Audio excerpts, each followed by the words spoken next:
This NBA offseason is going to be wild, and right now, the trade rumors are too. There's a bunch of reports already out there about some crazy trades that could be coming up, and if any of these happen, it would completely change the NBA next season. First, let's talk about Giannis Antetokounmpo to the Boston Celtics. This was thrown out there by Brian Windhorst, and essentially his point was Giannis, if he wants to stay competitive, needs to stay in the Eastern Conference. Right now, if Giannis was to request a trade, a lot of the destinations that are being thrown out there, if not all of them, are in the Western Conference. You've got the Houston Rockets, who have a bunch of assets. You got the Dallas Mavericks, who are the first overall pick. Even a team like San Antonio trying to pair him with Victor Wembanyama. But his point was, the East is going to be pretty wide open next year because the Celtics are not going to have Jason Tatum. The Cavs just flamed out in the playoffs again. There's not a ton of top-end talent in the East, and if Giannis really wants to compete, staying in the East would be the right choice. And ironically, he points out that the Celtics would be a good option for Giannis. Obviously, they'd still have to deal with the fact they don't have Tatum, but in a year, they could be right back at the top of the Eastern Conference, especially with Giannis on board. So how exactly would this work? Is it possible? Well, first and foremost, Jaylen Brown would have to be in the deal. That's the piece at the center of all of this for Boston. He doesn't necessarily have to go to Milwaukee, but he'd have to be going out from Boston to somewhere, and that's the main asset for the Bucks in exchange for Giannis, whether it be, like I said, to a third team and then they get assets that are the equivalent of Jaylen Brown, or then some other kind of construction. And the reason this would make sense for each team is because Milwaukee, generally speaking, is going to have a hard time finding a trade package that works well enough for them as a Jaylen Brown-centered package does. Not necessarily that they would want Jaylen Brown himself, but they could, and that would be better as an individual asset than anything other than maybe the first overall pick from Dallas, which doesn't seem like that's happening. And if they're just looking at overall assets, Jaylen Brown is the best asset out there potentially for them, and or what they would get as equivalent assets if Jaylen Brown was sent to a third team. And for Boston, it's very obvious. Giannis is just better than Jaylen Brown. You put him alongside Tatum, you can consolidate some of your assets on your roster if you're worried about the second apron into the future, if you're worried about contracts and everything like that. If you have Tatum and Giannis on the same team, you're going to be a contender for the next couple of seasons, and that would certainly elevate the Celtics team as they potentially lose some rotation pieces. Unfortunately, the deal doesn't really work. I know that Wendy was throwing this out there. I know it's been a rumor. I know it's something that people get really excited about. But as of right now, and for the foreseeable off-season future, the Celtics are a second apron team, which means they can't take on more money than they send out in a trade, and they can't combine salaries in a trade. And as of right now, there's no real way for them to get under the second apron without giving away a bunch of stuff. And Giannis makes slightly more than Jaylen Brown next season. And as I said, Jaylen Brown would have to be at the center of the trade. They're not trading Tatum for Giannis, and they can't put together a bunch of other salaries. They can't put any salaries together other than one guy sending out in exchange for Giannis. And so the numbers just don't work out for this to happen, even though it would be really, really cool. Really quick though, I want to thank the sponsor of today's video, PrizePicks. All you do on PrizePicks is you go through and you pick more or less for each of these numbers. It's you against the numbers. And for example, with the finals coming up and the conference finals as well that we just had, all you got to do is say, okay, I think Karl-Anthony Towns is going to score really well in this game. I think Tyrese Halliburton is going to score really well in this game. And then maybe I think that it's going to be a tough turnover game for someone like TJ McConnell. You just put that selection into the app on your phone or online, and if you're correct, you win some cash. And I have an offer for you right now as well. When you place your first $5 lineup, you get an instant $50 when you use code SPORTING, and that link is in the description. Again, that is an instant $50 when you play your first $5 lineup on PrizePicks and you use code SPORTING. There's often a bunch of other stuff happening in the app as well. You can see boosted community plays here. There's Taco Tuesday. There's Flex Friday, where there's discounted numbers, where, for example, there was a conference finals game where Karl-Anthony Towns' points number was 16 instead of what would normally be probably a 21 to a 22 number. You can add that to your selection. They give you free squares as well. And it's just a really fun way to add a little bit more fun to your viewing experience while you're watching these games and try and win some cash as well. So check out that special offer. Use code SPORTING, click the link in the description, and thank you again to PrizePicks for sponsoring this video. Next up, let's talk about another really popular one, the Minnesota Timberwolves and Kevin Durant. I just did a Minnesota video the other day, if you guys want to check that out, that talks about the entirety of their offseason, and I did briefly discuss the Kevin Durant thing, but there are some interesting options for Minnesota. This comes up a lot because Anthony Edwards loves KD. It was one of his favorite players when KD was younger, and those two guys appear to have some kind of a connection. They just continue to get linked in rumors and reports as a real option for Minnesota, as a star option alongside Anthony Edwards, a weakness that was exposed exposed for them a good amount in their series against Oklahoma City, where they were able to just load up so much on Ant, and he just didn't have a lot of opportunities to create for himself because all the defensive focus was on Ant. And obviously, that gets much easier if you have someone like Kevin Durant on your roster. So how would this work? Well, first and foremost, Julius Randle would have to be involved. They're not trading Ant. Obviously, they're not trading McDaniels either. He's too important to them, and I don't think that would be the center point of the trade. And teams don't really want Rudy Gobert. So when you look at their salaries, it would have to be Julius Randle, unless for some reason Phoenix was more interested in Naz Reid than they were in Randle, but I don't think that would be the case. I don't think Reid would be the center of a Kevin Durant trade. So the trade would look like Julius Randle, Mike Conley, Rob Dillingham, and the first-round pick that Minnesota has this year, 17th overall via Detroit,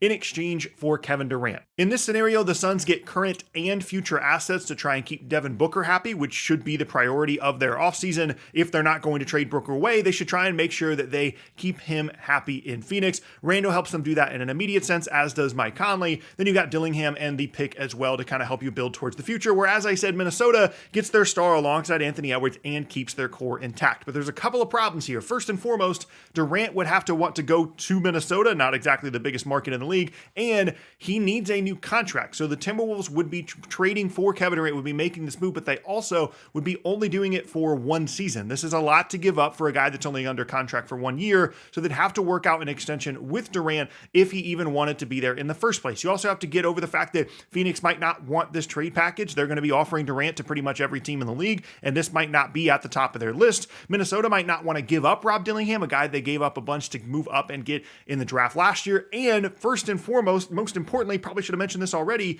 Julius Randle has to opt into his contract for this to work. He has a player option this offseason for $30.9 million, and it makes the money work here if he opts into it. So if you tell him, hey, we're going to trade you to Phoenix if you opt in, and he opts in, that's cool. If not, then you have to sign him to a new deal, but that could get into the sign and trade possibility, which makes it much more difficult. Another reason why it would be hard for Naz Reid to be in this deal.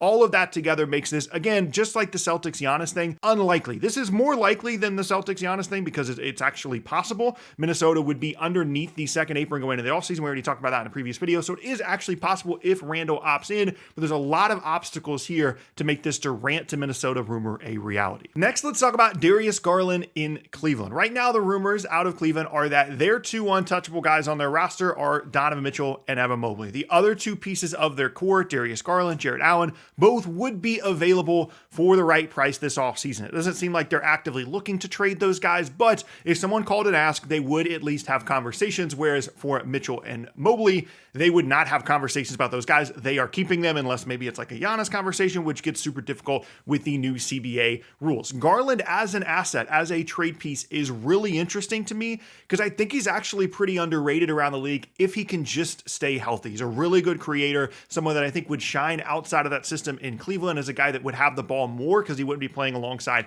Donovan Mitchell, and I think works in an off-ball role because he's done it in Cleveland recently and is a pretty good shooter off the ball. The first team that comes to mind for me every time we're talking about Darius Garland trades would be the Orlando Magic. They've needed guard help for forever. They've got Franz, they've got Paolo, but every time we get into the postseason, it just gets a little bit tricky trying to create with just those two guys when neither are elite playmakers, neither are elite perimeter creators or ball handlers, and it would just be nice to have a guard that they could give the ball to, and then those guys could screen for the guard. It would just open up so many different options in their offense if they had someone like Darius Garland on their roster. Now, I don't think Orlando would do, for example, a Franz Wagner for Darius Garland swap. I think they really value Franz, his two-way ability, and just Garland alongside Paolo doesn't really do a whole lot for them moving forward that Franz alongside Paolo doesn't already do. So if this was to happen, would Cleveland consider a Jalen Suggs centered package in exchange for Darius Garland? In this case, it would be Suggs, Tristan da Silva, who they drafted last year,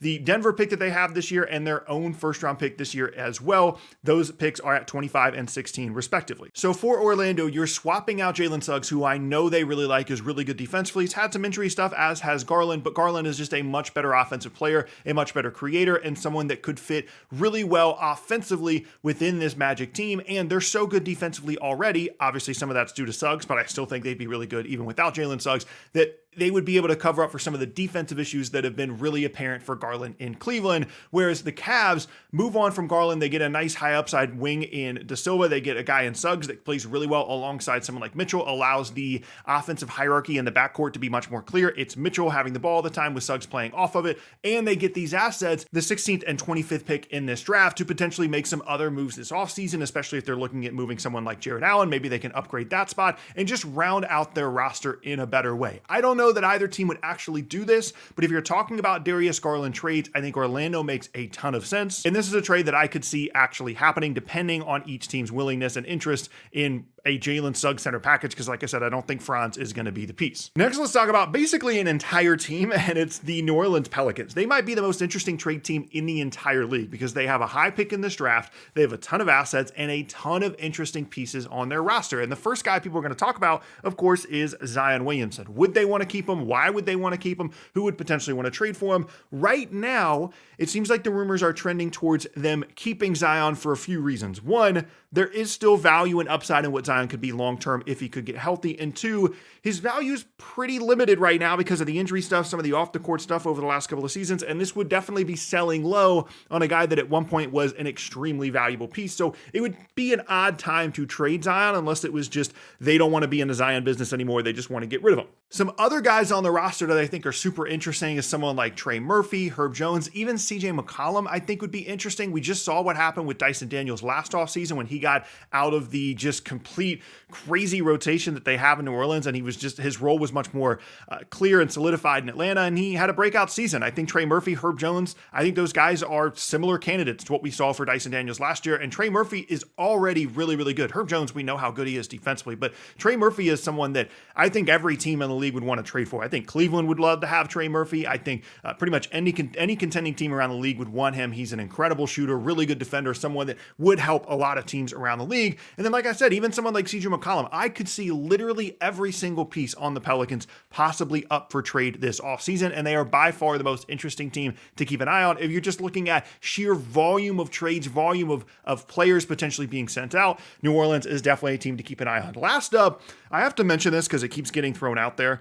LaMelo Ball in Charlotte. Is he going to get traded? Where is he going to go? Both LA teams continue to get mentioned as well. For the Lakers, it would look like something like Austin Reeves, some other salaries, maybe a couple of picks. They don't really have a whole lot of picks left. It seems unrealistic to me that that would be something that Charlotte would be interested in unless they just don't want to have LaMelo around anymore. They'd rather build around Brandon Miller and some of the other young guys they have. I think that's unrealistic. Same thing with the Clippers. That's been thrown out there as well. Not really sure why they would do that when they already have James Harden. You want to talk about a disaster defensive backcourt, James Harden and LaMelo together, and they have some contracts they could put together to make it work, but I just don't really know why LaMelo would be the piece that you would want for a team that presumably is going to be trying to push and try and contend next season. But that stuff continues to be thrown out there in rumors, and I felt like I had to address it. For the most part, with the exception of the Pelicans, maybe a little bit of the Darius Garland stuff, these rumors are, I will believe it when I see it. Some of them get thrown out there and they're literally not possible because of the CBA, and some of them just seem far-fetched and unrealistic. But in a world that we live in now, post-Luka Doncic trade, I am unwilling to just completely say no to any trade pretty much, as long as it's, technically legal by the rules of the league, and we will see what will happen in probably a wild, wild offseason this year.